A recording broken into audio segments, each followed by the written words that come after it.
A análise marxista. A impaciência e o desejo de ser eficazes levaram alguns cristãos, perdida a confiança em qualquer outro método, a voltarem-se para aquilo que chamam de análise marxista.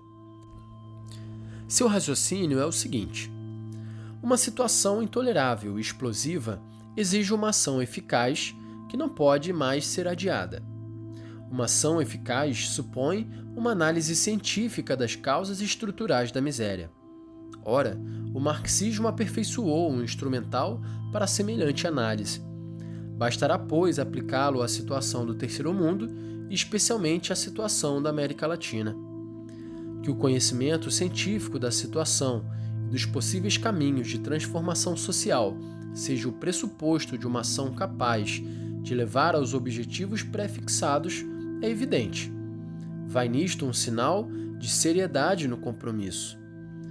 O termo científico, porém, exerce uma fascinação quase mítica. Nem tudo o que ostenta a etiqueta de científico o é necessariamente. Por isso, tomar emprestado um método de abordagem da realidade é algo que deve ser precedido de um exame crítico de natureza epistemológica. Ora, este prévio exame crítico falta a várias teologias da libertação. Nas ciências humanas e sociais, convém estar atento, antes de tudo, à pluralidade de métodos e de pontos de vista, cada um dos quais põe em evidência um só aspecto da realidade. Esta, em virtude de sua complexidade, escapa a uma explicação unitária e unívoca. No caso do marxismo, tal como se pretende utilizar na conjuntura de que falamos, tanto mais se impõe a crítica prévia, quanto o pensamento de Marx constitui uma concepção totalizante do mundo, na qual numerosos dados de observação e de análise descritiva são integrados numa estrutura filosófico-ideológica que determina a significação e a importância relativa que se lhes atribui. Os a priori ideológicos são pressupostos para a leitura da realidade social.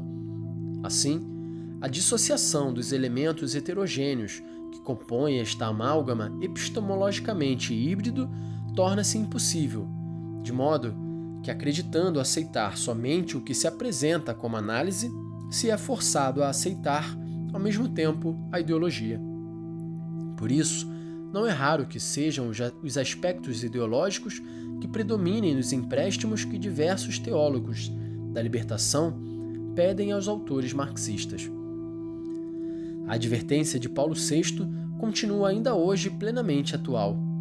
Através do marxismo, tal como é vivido concretamente, podem-se distinguir diversos aspectos e diversas questões propostas à reflexão e à ação dos cristãos.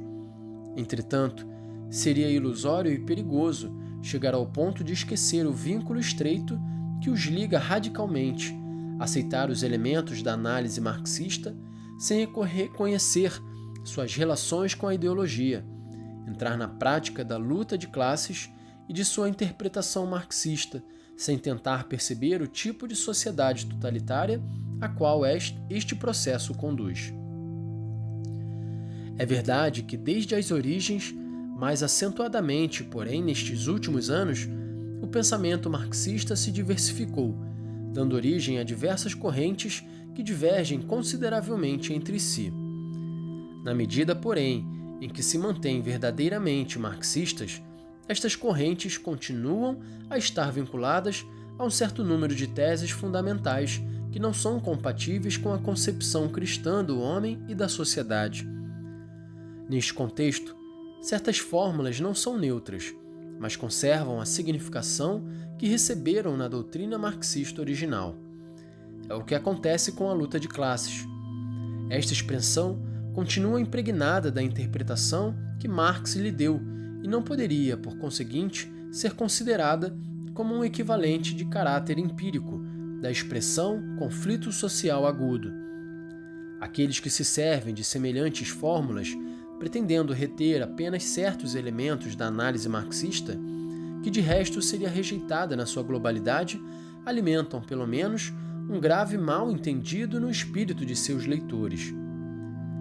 Lembremos que o ateísmo e a negação da pessoa humana, de sua liberdade e de seus direitos, encontram-se no centro da concepção marxista. Esta contém, de fato, erros que ameaçam diretamente as verdades de fé sobre o destino eterno das pessoas. Ainda mais, querer integrar na teologia uma análise cujos critérios de interpretação dependam desta concepção ateia significa embrenhar-se em desastrosas contradições.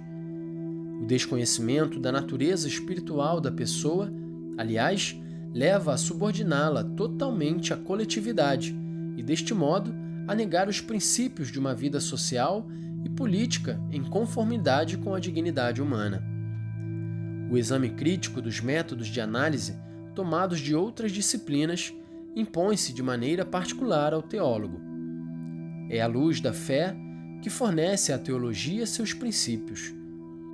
Por isso, a utilização por parte dos teólogos de elementos filosóficos ou das ciências humanas tem um valor instrumental e deve ser objeto de um discernimento crítico de natureza teológica. Em outras palavras, o critério final e decisivo da verdade não pode ser, em última análise, senão um critério teológico. E à luz da fé e daquilo que ela nos ensina sobre a verdade do homem e sobre o sentido último de seu destino, que se deve julgar da validade ou do grau de validade daquilo que as outras disciplinas propõem. De resto, muitas vezes à maneira de conjectura, como sendo verdade sobre o homem, sobre a sua história e sobre o seu destino.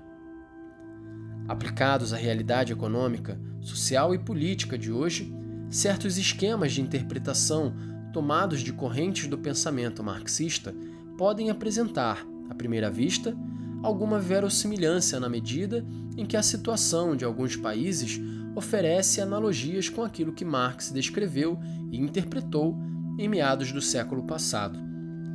Tomando por base estas analogias, operam-se simplificações que, abstraindo de fatores essenciais e específicos, impedem, de fato, uma análise verdadeiramente rigorosa das causas da miséria, mantém as confusões. Em certas regiões da América Latina, a monopolização de grande parte das riquezas por uma oligarquia de proprietários desprovidos de consciência social, a quase ausência ou as carências do Estado de Direito, as ditaduras militares que conculcam os direitos elementares do homem, o abuso do poder por parte de certos dirigentes, as manobras selvagens de um certo capital estrangeiro constituem outros tantos fatores que alimentam um violento sentimento de revolta junto àqueles que, deste modo, se consideram vítimas impotentes de um novo colonialismo de cunho tecnológico, financeiro, monetário ou econômico. A tomada de consciência das injustiças é acompanhada por um pathos que pede muitas vezes emprestado ao marxismo seu discurso, apresentado abusivamente como sendo um discurso científico. A primeira condição para uma análise é a total docilidade à realidade que se pretende descrever. Por isso, uma consciência crítica deve acompanhar o uso das hipóteses de trabalho que se adotam. É necessário saber que elas correspondem a um ponto de vista particular, o que tem, por consequência inevitável, sublinhar unilateralmente certos aspectos do real, deixando outros na sombra. Esta limitação, que deriva da natureza das ciências sociais, é ignorado por aqueles que, à guisa de hipóteses reconhecidas como tais, recorrem a uma concepção totalizante, como é o pensamento de Marx.